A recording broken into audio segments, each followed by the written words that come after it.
Ansiedade, depressão, insônia, dependência, burnout. Se você já teve alguma dessa situação igual a mim, seja muito bem-vindos a mais um episódio incrível do ManuCast. Hoje vamos explorar o fascinante mundo da mente e da saúde mental com um convidado excepcional, o Dr. Tiago Queiroz, psiquiatra com uma história de vida linda. Casado, pai de Maitê, de Eva, sua jornada acadêmica é impressionante, com mestrado e doutorado em neuropsiquiatria e ciência de comportamento pela UFPE, com foco em dependência química e alimentar. Ele também é instrutor de Mindfulness. Há 2 meses ele deu início a um refúgio chamado Clínica Serênia, que propõe um internamento humanizado e uma conexão com a natureza extraordinária. Bem-vindo, Dr. Tiago. É um prazer enorme ter o senhor aqui. Obrigado, mano. Obrigado pelo convite. Viu? Prazer é meu. Dr. Tiago, para quem não sabe, eu conheci o Dr. Tiago em 2020, né? Um pouco antes da pandemia. Conheci ele nas redes sociais por conta do que ele fala sobre o TDAH. E aquilo ali me encantou porque foi um momento que eu descobri que meu filho tinha TDAH e eu queria entender um pouco mais como funcionava. Até então eu não sabia que eu tinha TDAH. É como acontece, alguns pais ficam primeiro nos filhos. E aí eu comecei a seguir ele na internet. Foi quando, simultaneamente, eu conheci um pouco do Mindfulness, me interessei bastante sobre esse modo, né, como é que fala, de meditação, né, um tipo de meditação. E vi que o Dr. Tiago também era adepto, né, doutor? E aí, nessa época, eu fiz também um curso com ele, presencial, acho que eu fui uma das primeiras turmas, onde ele era um instrutor, né, de curso de Mindfulness, que eu amei, foi incrível. 8 semanas na época, 8 né? semanas na época. Grupos. E logo depois a gente fez uma meditação online, não foi? Na época da pandemia, que tava aquela loucura. Doutor Tiago, vamos fazer uma meditação online, e a gente fez, né? Foi bem legal. Para quem não conhecia, pôde ter um pouco dessa experiência. E aí, virou meu médico, depois de algum tempo. Eu até perguntei, posso falar que o senhor é meu médico? Pode falar. Ele disse que eu podia falar, né? Mas que ele não poderia falar, né? Então, ele é meu médico. Tenho meu orgulho, porque assim, eu acho ele realmente uma pessoa incrível, um profissional maravilhoso.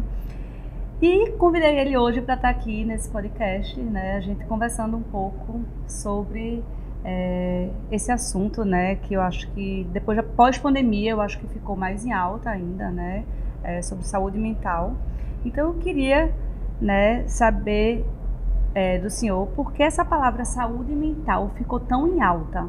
O que é que o senhor me diz aí? A pandemia, ela potencializou um processo que já vinha acontecendo, né? Assim, já vem acontecendo, o mundo já está mais acelerado, né? As pessoas já estão cada vez mais imediatistas, e aí somado a isso veio o isolamento, né? Então, e aí o aumento da comunicação através dos telefones, isso aumenta a ansiedade, o tempo de tela aumentou muito, né? Criança dentro de casa, mudança no trabalho, problema financeiro, então saúde mental, né, foi a pauta. Foi a pauta, né? E por que o senhor acha que é tão importante a gente discutir sobre a saúde mental? Porque hoje o que os estudos mostram é que o adoecimento mental, ele já afeta aproximadamente 4 em cada 10 pessoas, de alguma forma, já tem um adoecimento mental e com a tendência a aumentar. Ou seja, cada vez mais, dentro da nossa família, vão existir algumas pessoas, ou nós mesmos, ou seja, a ideia é ou me tratar, me ajudar para prevenir um adoecimento, ou cuidar de alguém que é próximo e que está precisando. Verdade. Então... E me fala uma coisa, insônia, ansiedade, depressão ou estresse, na escala de 0 a 10, existe pior e qual o mais fácil de sair, se você tiver que escolher um? Pergunta interessante. A depressão, ela tende a ser já um estágio de uma progressão um pouco maior. Tende a ser o início por um quadro de estresse que vai ali gerando uma ansiedade mais comum e leva à depressão. Então a depressão tende a ser um quadro um pouco mais difícil. Mas eu diria que a insônia é aquela que realmente pega mais as pessoas, que quando chega, a pessoa acaba procurando ajuda, tá adiando, mas Se não está conseguindo dormir, Pois é muito difícil. Eu digo que eu tenho que dormir de 8 a 9 horas por noite. E assim, eu acordo 8 a 9 horas porque eu boto o despertador. Se eu não botar, eu sigo e eu não tomo nada para dormir, que o senhor sabe que se eu não Não tem como mentir. Não tenho como mentir, mas é verdade. E é uma coisa que eu sinto, assim, quando eu não durmo, nada meu funciona bem no Mas outro isso dia. é uma coisa muito importante, saber qual é o seu tempo de sono necessário, porque isso varia de uma pessoa para outra. Algumas pessoas, elas têm a necessidade de sono, por exemplo, de 7 horas e está suficiente. Pois é, como é que pode? Tem gente que diz assim, eu durmo 4 horas e fico ótimo. Eu digo, meu Deus, eu queria ser assim. Mas isso aí é a mega exceção, viu? Tem muita gente que acha que precisa só de 5, 6 horas de sono, mas no fundo toma muito café, ou chega no final de semana compensa dormindo muito mais. Então a maioria das pessoas é entre 7 e 9, 95%. Tem 5% de fato de dormidores curtos ou dormidores longos, mas é exceção. Eu sou longa. Mas está dentro, ali até 9 está dentro do... Então, falando em sono, né, que é o que a gente estava conversando, que é um problema bem corriqueiro, né, nas pessoas. Quais são as principais causas da insônia? Principais causas da insônia. A gente poderia falar assim, tem alguns vilões da insônia. Um grande vilão é a questão do desconectar, de não conseguir desconectar. Então, a principal causa de insônia é secundária à ansiedade. Só que muitas vezes a pessoa não se percebe, ela não acha que está ansiosa demais, mas simplesmente ela deita na cama e os pensamentos estão vindo e ela não consegue desconectar, desligar para dormir. Então, a ansiedade é a maior vilã da insônia e a dificuldade que a pessoa sente é eu deito e os pensamentos vêm. Tem alguma dica para a gente cortar esse pensamento? Começar, o Mindfulness ajuda muito nisso, né? O princípio, né? No Mindfulness é a atenção plena. Então, qual é o nosso exercício? É eu conseguir sair do trabalho e chegar em casa, não só o corpo, mas a mente também chegar em casa. Então, é o exercício de, naturalmente, a tendência é eu chegar em casa e os pensamentos, preocupações do trabalho, ou do dia que passou, ou do dia seguinte, ficam ocupando a nossa mente. Nosso exercício é reconhecer esses pensamentos, preocupações e me afastar deles. Não, amanhã eu retomo a minha vida profissional, agora a minha vida pessoal. Então, na hora que entro em casa, 6, 7 da noite, 8 horas, eu já preciso começar essa desconexão, que ela vai sendo progressiva, para que quando chegue na hora do sono, 10 horas da noite, 9, eu já esteja realmente mais desconectado. Se ficar o dia todo lá resolvendo, chegou em casa no WhatsApp, resolvendo coisa do trabalho, pensando em ideia, vê Instagram, aí surgem novas ideias. Aí a cabeça tá... Não, tem hora que a cabeça tá deitada, aí pensa, lembra de alguma coisa, aí peraí, aí vai para o bloco de notas, né? Vai anotar, não vai dormir nunca. Pois é, aí tem gente que tem essa prática, deitado na cama, eu falo, a cama precisa ser sagrada ali para o sono, principalmente quem tem qualquer dificuldade para dormir. Então, nada de celular, TV, deve evitar ao máximo. Como o sono afeta a nossa saúde mental e o bem-estar em geral? Muito legal isso. Em 2018, o Prêmio Nobel na Medicina da Saúde foi para 3 pesquisadores que estudaram a importância de como acontece o ciclo circadiano, que tem a ver com o nosso ritmo biológico. A importância do sono em toda a liberação de hormônios do nosso corpo. Então, a melatonina tem esse papel. O que a gente precisa ter? É um sono de qualidade. Porque durante o sono, ele é reparador, porque tem um sistema chamado linfático. Assim como tem o sistema linfático do corpo, que limpa as toxinas, foi descoberto o sistema linfático no cérebro, que limpa as toxinas do cérebro. Só que uma coisa impressionante, 80% a 90% do funcionamento dele só se dá dormindo. Diferente do linfático, que faz a limpeza o tempo todo, 24 horas, o linfático do cérebro é só durante o sono. Então, ter um sono bom significa fazer uma boa faxina cerebral. E aí, com essa limpeza, a gente diminui a ansiedade, diminui a depressão. Gente, eu durmo tanto e não tá melhorando. É uma das coisas, certo? O sono é uma das coisas. Ô, doutor, qual é a relação entre ansiedade, estresse e saúde mental? a gente poderia colocar, o estresse é onde assim, se começa, o estresse barra ansiedade, porque vem o pensamento de preocupação. Então eu tenho algo e não reconheço que eu estou preocupado com aquilo e eu fico dentro daquela preocupação. Tem um trabalho para ser apresentado, algo para entregar, uma prova, e a gente acaba ficando num piloto automático dentro daquele pensamento de preocupação. E esse pensamento de preocupação, ele gasta a serotonina. E aí esse neurotransmissor que vai sendo gasto toda vez que eu estou ali na preocupação, vai levar à ansiedade e depressão. Claro que é algo mais complexo, a serotonina e os neurotransmissores são um dos fatores. Tem muito fator inflamatório, depende do que a gente come, como a gente se alimenta, não é algo tão direto. Mas sem dúvida, um dos problemas é que a gente tem vivido muito tempo preocupado em algo, sempre pensando o que eu vou fazer, seja na vida pessoal, e a gente quer ensinar esse sair do modo fazer, né? O Mindfulness também traz isso, eu sou um defensor grande do Mindfulness, para exercitar o modo ser, né? Esse desacelerar, o estar presente. Então esse é o nosso desafio. É verdade, é um desafio diário, né? Acho que é todo minuto. A ansiedade, ou o estresse crônico, ela dá sinais, né? Diariamente, né? E assim, quando a gente está atento ao nosso corpo, é importante porque a gente identifica, né? Mas quando é que a pessoa sabe que é a hora de procurar uma ajuda profissional? Um dos pontos, né? Você já falou aqui, né? E é muito frequente. Problema para dormir. O que acontece muitas vezes estou sem conseguir dormir. Aí sempre tem um amiguinho, uma amiguinha, que tem uma medicaçãozinha e que empresta para o amiguinho. Não, toma isso daqui que você vai dormir bem. Isso não pode acontecer, porque às vezes aquela alteração de sono já é um sinal que existe uma ansiedade, que precisava ser tratada na causa e não a consequência. Então, estou tomando um Rivotril, estou tomando a melatonina, qualquer coisa, mas acaba resolvendo a consequência. Então, alteração de sono é alteração de humor, a pessoa está mais irritada, mais impaciente. Então, antes era uma pessoa que era mais tolerante, agora está mais intolerante, se irritando com pequenas coisas. Antes de chegar a um quadro maior, começa a dar esse tipo de sinal, né? Irritando um pouco mais, ou alteração de sono, ou mudança no apetite, então a pessoa comendo mais, besteira, são sinais frequentes. E quanto antes procurar ajuda, melhor. Verdade.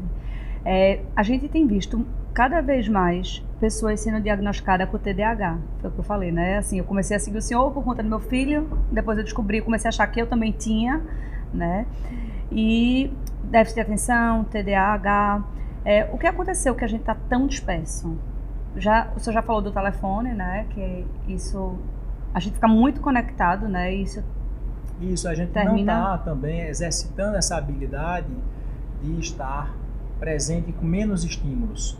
O cérebro, a gente acaba treinando ele. Se eu treino ele a ter a atenção, tem 3 tipos de atenção: a atenção concentrada, a atenção focada, a atenção dividida, então eu estou prestando atenção em 2 coisas, e a alternada, de uma para outra. Então acaba que hoje em dia com o celular, com a quantidade de estímulos que a gente tem, a gente pratica pouco a atenção concentrada.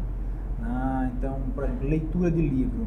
Os estudos mostram que a leitura diminuiu muito com a chegada das redes sociais, e isso era algo que exercitava a minha capacidade de atenção centrada. Então o que a gente quer levar hoje, o Mind, a meditação, é uma forma de praticar a atenção centrada ao momento.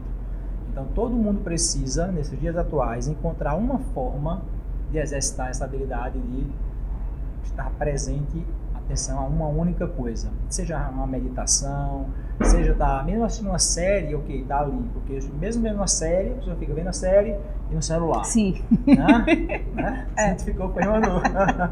Se identificou um pouco. Não, eu costumo dizer que eu não consigo assistir TV, nem filme. Pronto. Não me prende, porque eu tenho que fazer 1001 coisas ao mesmo tempo. Olha aí. E esse é o treinamento, de estar presente ali, focado em uma única coisa. Pode ser fazendo postura, pintando, desenhando, N formas, mas que eu conseguir desacelerar a minha mente para focar em uma coisa durante um tempo.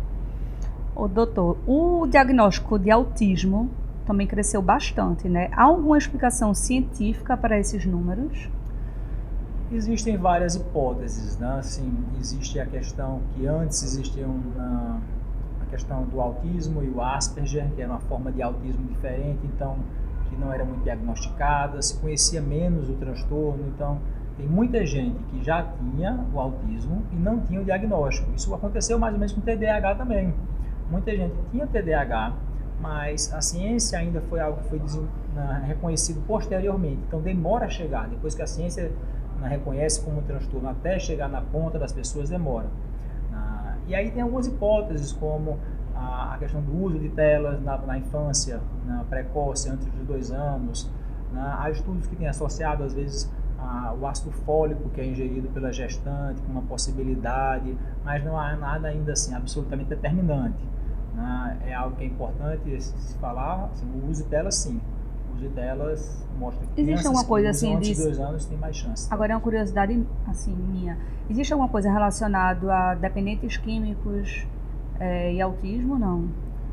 Não, dependência química. Sei lá, o pai ou a mãe que TDAH tem muito mais chance de ter dependência química, tem muito mais chance de ter vários problemas pela questão da impulsividade. O paciente com autismo não tem maior chance de dependência. Não, mas assim, o pai ou a mãe, certo? Sim, o fato do pai ou mãe ter um quadro de dependência química vai ter mais autismo, não. Não, né? Não está englobado. Se o pai ou a mãe tiver autismo, sim, a chance é maior, se tiver TDAH, mas o fato do uso de substâncias não tem essa relação. Certo. Agora chegou o momento que eu não contei ao senhor, que é o Momento Verde. O Momento Verde, ele é um quadro que a gente pergunta ao convidado, no caso vou perguntar ao senhor, né, se você tem algo que você faz no seu dia a dia, que você gostaria de compartilhar, que seja uma prática em prol do meio ambiente, algo que você faz na sua casa, no seu dia a dia, ou se não tem, alguma coisa que você gostaria de implementar, eu quero começar a fazer uma coleta seletiva, sei lá, já vai eu aqui adiantando o que é que o senhor poderia fazer, né? Mas o Momento Verde é isso, é você me falar algo que você faz, que você gostaria de compartilhar, ou algo que você não faz, mas gostaria de começar a fazer. Interessante isso. Há algum tempo eu fui para a casa da minha prima, eu moro em Nova York, né? E ela conversando, e lá, né, passei um tempo lá na casa dela, e uma coisa que chamou muita atenção, diretamente, é uma diferença absurda do consumo de plástico que a gente tem versus eles, assim, a quantidade de lixo. E a gente tinha algumas práticas do tipo, para jogar as coisas no lixo, eu colocava dentro de uma sacola de plástico, e aí era uma sacola dentro da outra, a quantidade de plástico. Então, de uns 4 anos para cá, diminuiu muito o meu uso de plástico. Eu vi como a gente realmente, eu até esse ano voltei na casa dela, e eu estava muito mais compatível. É melhor nesse sentido, né? Mas o que diminuiu muito foi isso, diminuir. Hoje, quando eu vou sair, a gente sempre tem no carro uma sacola daquelas... Ecobag, né? Reutilizável. Ecobag, reutilizável, que aí não precisa toda vez encher 10 negocinhos de sacola, e quando vai descartar no lixo, às vezes para descartar um lixo tem 20 sacolas lá dentro, né? Então, a questão do plástico, eu acho que é um dos exemplos que mais mudou na minha vida, assim, nos últimos anos. Eu acho que é isso, o uso de descartáveis plásticos também diminuiu bastante, então a gente usa muito mais quando consultório é tudo já papel, não tem mais plástico, então isso é algo que também já mudou há um tempo. Eu acho que o plástico seria um exemplo do Momento Verde. Doutor, aproveitando, eu queria lhe dar de presente essa ecobag, tá, da nossa parceira Love Trash. Eu acredito muito, como tem um Momento Verde, que a gente tenta trazer para o convidado, para ele refletir, né, algo que ele não põe em prática ou algo que ele põe, né, e ele gosta de compartilhar. Então tá aqui uma ecobag para quando você for fazer alguma compra. A gente também tem aqui o nosso cookies, que é uma delícia, do Mano Tenório, tinha que ter, né. Temos também uma manteiga ghee, que é uma manteiga, essa douradíssima, é uma delícia, até para botar numa pipoca quando for fazer em casa. Então, assim, maravilhosa. A produção daqui do Nordeste, então, é maravilhosa. E a sua caneca que o senhor utilizou, o senhor pode levar para ficar, para ficar de lembrança. Obrigado, do podcast, viu? Obrigado. Sei que o senhor um defensor, né, sobre meditação, né, mindfulness principalmente. Qual é o benefício da meditação que o senhor acredita, né? Ou cientificamente, porque eu acho que a mindfulness, eu acho que é uma das únicas que tem um embasamento científico, né? O mindfulness eu falo que assim que tem o viés científico, né? Para quem nunca ouviu falar, é uma meditação científica, sem nenhum componente de religião, de espiritualidade. Foi o que me pegou, viu? Vou ser bem sincera. Isso, porque muita gente, e eu como médico, com formação médica, eu tinha um preconceito com meditação. Eu achava que era coisa para quem era muito zen, muito alternativo. Esse pessoal não. Depois de tempo, foi através do mindfulness, quando em congressos médicos lá fora, muitos anos atrás, eu comecei a ouvir falar do mindfulness, entender o que era isso, e aí eu percebi como existia esse preconceito sem entender exatamente. Então é uma meditação com base estritamente científica, não tem nada de viés religioso, espiritual, ou algo naturalístico, não. É algo com protocolos que são aplicados no mundo todo e que se mostraram eficazes, hoje em dia fazem parte de guidelines, ou seja, de formas de tratamento de ansiedade, e me ajudou muito pessoalmente. Eu tive a experiência, assim como você fez o curso comigo. É maravilhoso. Depois eu me tornei instrutor, mas o primeiro contato eu também fiz um curso daquele de 8 semanas e eu fiquei impressionado, porque eu não acreditava que pudesse ser muito bom para mim mesmo. Eu já tinha feito, eu era psiquiatra, tinha feito terapia, e quando eu vi como ele me ajudou a desacelerar, a estar mais presente, eu disse, isso aqui vai funcionar para outras pessoas, né? Então, além dos estudos científicos, eu vi que funcionou para mim, né? Realmente consegui desacelerar, ter mais esse controle da mente, de focar quando precisa, de chegar em casa, desconectar. Isso eu acho que foi o maior benefício, e a partir daí eu comecei todo o meu processo de formação até me tornar instrutor. Existe alguma meditação melhor? Por exemplo, assim, vejo que você é um defensor e que você é muito a favor do mindfulness, né? Mas assim, existe alguma meditação melhor ou todas são boas? Não, é aquela que está alinhada assim com a pessoa. Quando a gente tem uma meditação que é mais científica, ela tem um protocolo, então dá para eu comparar. Né? Então dá para eu aplicar esse protocolo aqui no Brasil, nos Estados Unidos, no Japão, e ver que funciona, independente da cultura, independente das crenças. Outros tipos de meditação aí tem que ter mais a ver com o perfil da pessoa, porque às vezes pode envolver alguma crença mais pro lado da espiritualidade. Então, se a pessoa tiver uma abertura e conectar com isso, não tem problema. O budismo traz muitas práticas de meditação, embora o budismo não seja uma religião, mas acaba que tem algo que se envolve, que algumas pessoas resistem e não vão entrar no templo budista. Então, não vai ser essa forma para aquela pessoa. Mas a forma que a pessoa conseguir exercitar, porque a essência é exercitar, o desconectar, a atenção plena ao momento presente. Então a forma que a pessoa conseguir está ótima. Pois é, eu teve uma época que eu conseguia todos os dias e eu tenho tido bastante dificuldade, mas eu noto que eu ando mais ansiosa e assim, a atividade física eu sinto que melhora, a meditação melhora muito. Agora assim, quando eu estou rezando, por exemplo, sei lá, eu sou católica e rezo o terço, eu noto que eu consigo me desconectar de tudo enquanto eu estou rezando. Então é uma forma de eu estar praticando o momento presente, né? Isso o mindfulness e de estar botando aquilo em prática. Isso, a prática da oração, da reza, é uma prática em que eu me desconecto para focar em uma única coisa, ali a conexão com o espiritual, né? Ou a prática de uma leitura, seja a leitura do livro, mas seja a leitura da Bíblia, é uma prática de estar presente ali, focado. Então, tudo que eu estou mais inteiro naquele momento, com menos estímulos, é uma prática que ajuda a treinar essa capacidade da mente de focar. Queria agora falar sobre um assunto que eu fiquei, assim, bem feliz com essa novidade, né? Eu acho que Recife estava precisando, né? Que recentemente o senhor abriu a clínica Serênia, não é isso? Serênia? Serênia. É uma clínica psiquiátrica, né? E também para dependentes, né? Isso, a gente fala psiquiatria em geral, entendendo que acaba que a dependência química é um dos quadros, assim como depressão é um dos transtornos da psiquiatria, então, mas o público mais assim, é voltado à psiquiatria em geral, depressão, pessoas com transtorno bipolar, mesmo com o quadro de burnout mais importante, mas é quando a pessoa precisa realmente se afastar um pouco, quando o quadro tende a ser quando atingiu já uma gravidade, que ali naquele ambiente não está mais funcionando tão bem, então precisa se afastar para ter esse período de internamento.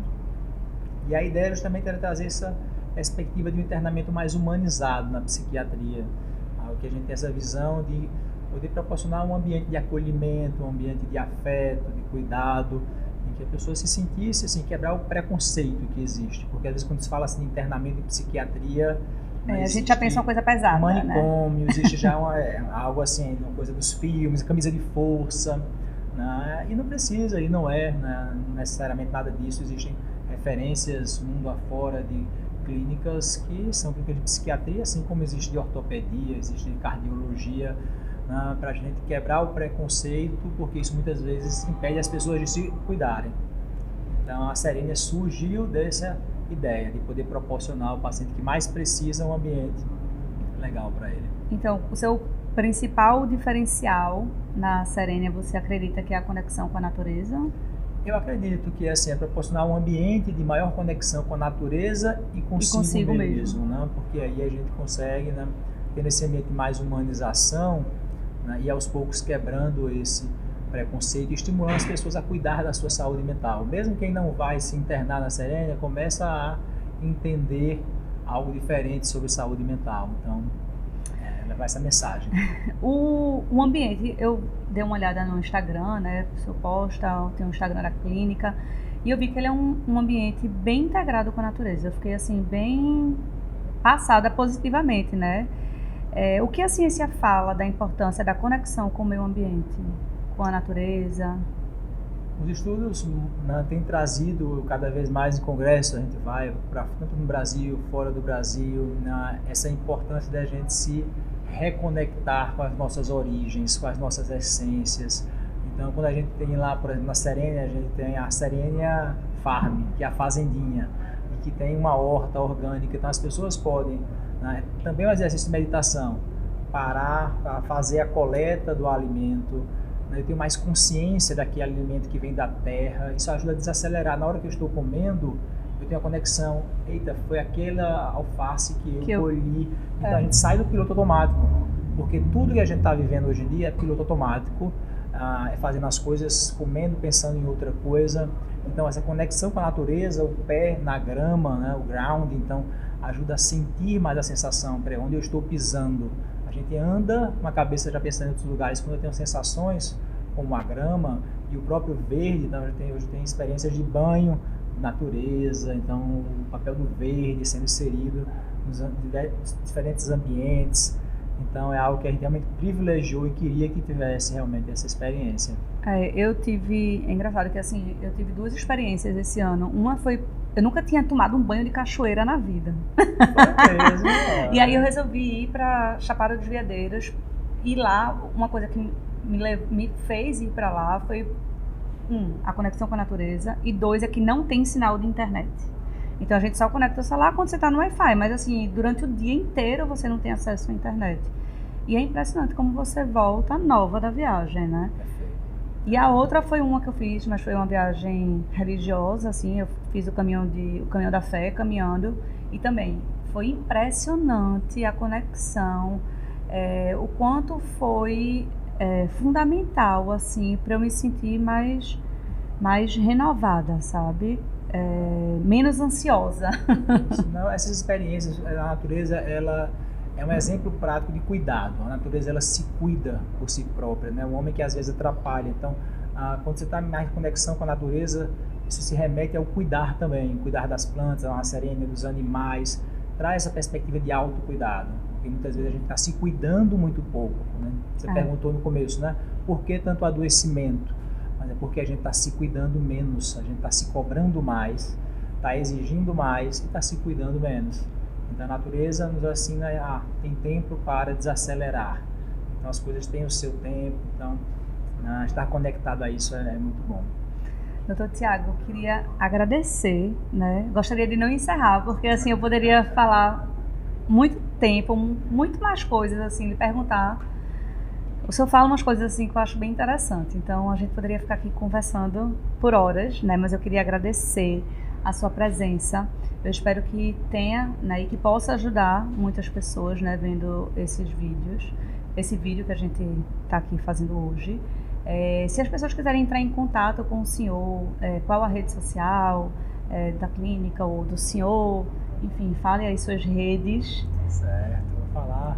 Agradeço, obrigado, viu, e parabéns. Obrigado pelo convite e parabéns pelo espaço, ManoCast. Tenho certeza que vai ajudar muitas pessoas. Então é isso que espero. a gente está aqui para poder ajudar, porque eu acredito que todo movimento que vem a trazer, né, informação para crescimento, para conscientização, é muito legal. E contato com a gente pode ser na minha rede social, Thiago Queiroz, Dr. Thiago Queiroz, ou do Instituto, que é aqui o consultório aqui em Recife, ou da Clínica Serênia. Qual é o Instagram do Instituto? Instituto Dr. Thiago Queiroz, né? E da Clínica Serênia é Clínica Serênia. Então, bem, sigam, porque o Instagram dele é perfeito. Eu conheci o Dr. Thiago, né, como eu falei, através das redes, então gostaria de agradecer aos meus patrocinadores, porque sem ele nada disso seria possível. Ao Sucos OK, hoje temos aqui o suco de laranja, delicioso, um suco natural, sem açúcar, sem conservante, sem aromatizante, um suco que eu acredito de verdade. A Empório Frutaria, que sempre está presente com essas frutas maravilhosas, que está comigo há 7 anos, desde a época do meu canal do YouTube. Também queria agradecer a Rota Premium Volvo, concessionária com seus veículos 100% eletrificados. Confira aqui o seu último lançamento.